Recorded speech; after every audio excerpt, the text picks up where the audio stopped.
Всем добрый день! Сегодня воскресенье, 19 марта. Мы продолжаем изучать Апокалипсис. Все сказанное на канале является личным суждением автора, либо его фантазией и не имеет отношения к текущей трехмерной реальности.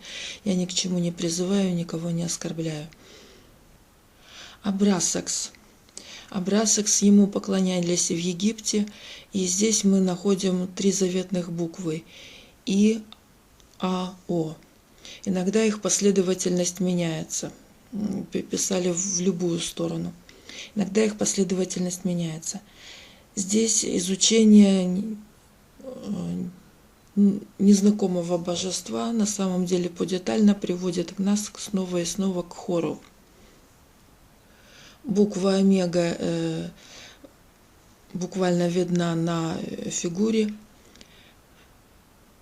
Две змеи, как две кобры, которые изображаются у крылатого диска хора Багдадского. Птичья голова. Здесь мы уже видим, что исконные смыслы исказились. Простые люди хотели себе такое изображение. Это личные амулеты, это обереги. Их выполняли такие же простые художники, и художники были непосвященные. Таким образом, мы видим именно двух простых змей, а не кобр. И вместо головы сокола голова петуха, потому что у сокола когда-то изображали египетскую корону, двойную, и она была принята за гребешок непосвященными исполнителями. И здесь мы видим эти заветные буквы И, А, О. Кому предназначались эти буквы, кто должен был бы их расшифровать и чем они важны. Если мы будем читать Апокалипсис, книга, и он имел имя написанное, известное только ему одному. Только ему одному. Любому нормальному человеку, конечно же, интересно узнать, что за имя. Очень любопытно узнать. Я есть альфа и омега, начало и конец. Буквально перечисляются буквы этого имени. Между альфа и омега располагается И. И у нас есть как бы затейливая загадка, игра, А и Б сидели на трубе. Намекается, что незамеченное И имеет значение. Альфа и омега, начало и конец, буквально нам показывается это имя, и к нему же подводит ребус, и он имел имя написанное, известное только ему одному. Специально вызывается интерес, что же там за имя, и здесь же дается подсказка. Это оно и есть, и автор каналов, в принципе, не первый, кто нашел, или не первый, кто подумал, но в целом я могу спеть песню «We are the champions, my friends». Это имя обнаружено, то самое секретное имя. На него указывает не только Апокалипсис, любимый ученик Христа Иоанн, также его имя содержит именно эти три буквы в другой комбинации, но это они же. Ио – ближайший спутник Юпитера. Вероятно, этот ребус должен был впечатлить. Но зрители канала пожмут плечами, и наверняка большинство или все скажут: а мы даже не знали такого имени, а что в нем такого? Вот именно, что в нем такого. На нем большой акцент. Что-то важное было забыто. Что-то было утеряно, забыто на 100%. В любом случае, как бы там ни было, это отсылает к Абрасаксу на амулетах и к Египту. Кто должен был бы расшифровать эти строчки про альфа и омега? Если в арамейском языке даже нету таких букв. Этот текст предназначался для кого-то другого, не для носителей этого языка. Я буду оглядываться на те языки, в которых я чуть-чуть могу что-то понимать. Посмотрим на английский язык. Он начинается с условной альфа. Это вариант альфа, буква А, конечно же. Он и раньше вызывал подозрения, ты так смотрел и думал, показалось или или буква H, похожая на иероглиф стульчика, или буква Т, это два варианта написания креста. Солярное тета превращается в букву транскрипции «С» и буквально показывает, почему эта буква могла прочитываться разными способами, и Т, и Ф. В английском языке это «С». И невольно задаешься вопросом, англосаксы им дали этот алфавит, или он их родной? Это действительно ли Египет? Действительно ли Египет, если в стиле канала мы обнаружим в фильмах такие послания? В американском кино именно американские полицейские почему-то их называют фараонами. Тут, конечно, можно притянуть, что у них есть машины и фары, и все-таки фараоны.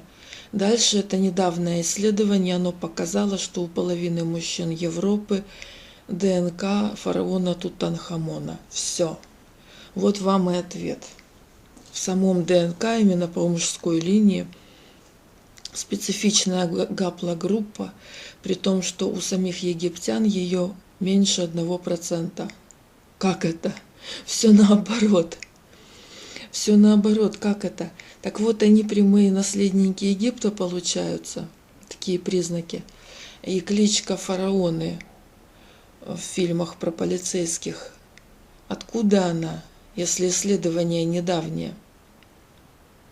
Предназначался ли текст с рейбусом про альфа и омега действительно для англосаксов? Задаешься вопросом. И давайте рассмотрим другой вариант. Давайте рассмотрим славян. И сейчас мы увидим, что даже в сравнении с Россией именно Украина получается ближе к этой теме. Здесь также будут обнаружены интересные линии, ведущие к этим же источникам. Я уже говорила, что в конце святых имен на амулетах, опять-таки, это все связано с амулетами, с личным ритуальным предметом, который защищал обереги. На амулетах святые имена заканчивали либо окончанием омега, что буква, которая символизировала хоры Багдадского, либо омега и солярная тета. На наш сегодняшний язык это звучало бы как О или Ов. Именно на территории Украины сейчас в данный момент распространены два вида фамилий с окончанием либо на О, либо на Ов. Это мужские фамилии. Именно тут. Далее. Именно в славянской группе языков добавление буквы А создает слово женского рода. И я есть альфа и омега, вишенка на торте. В английском языке слово «и» звучит как «and». «And». То есть распутать этот ребус через английский язык, не ныряя в другие языки, пожалуй, было бы невозможно. «And» никак не добавляет букву «и». Зато в украинском не только одноименное звучание, такое, какое должно быть, но еще и такое же написание идентичное. «И» с крапкой – это буквально вот вертикальная линия «и». Так что для кого предназначался текст, если расшифровать его, могли бы именно здесь. Для его расшифровки, что понадобилось бы? Быть носителем языка, знать эти буквы и читать именно так, этим звучанием. Второе, надо было бы быть или конспирологом, или активным верующим, ожидающим апокалипсис, именно читать книгу «Апокалипсис» иногда. Третье, надо было бы знать имя Иао. Иао. А вот с этим именем как раз большой вопрос. Я его лично даже не знала.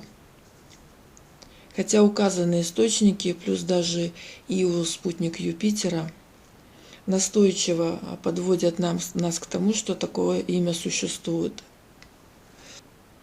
То есть надо было бы иметь доступ к такой информации, либо быть историком, либо жить в эпоху интернета и интересоваться этой темой. И вот когда все звезды сошлись, тогда и получился текущий ролик на канале Иао. А чем оно так важно? Чем оно важно? Я говорю, что-то значительное было просто забыто и сильно забыто. Но апокалипсис расшифровывается именно так, и он был написан для тех языков, для тех носителей языков, которые могли на слух это прочесть так. Так что мы сегодня узнали секретное имя, которое было на виду, которое надо было расшифровать, обнаружить. Что скрывает это имя, что за ним скрывается. Пишите мысли, ставьте лайк и до новых встреч.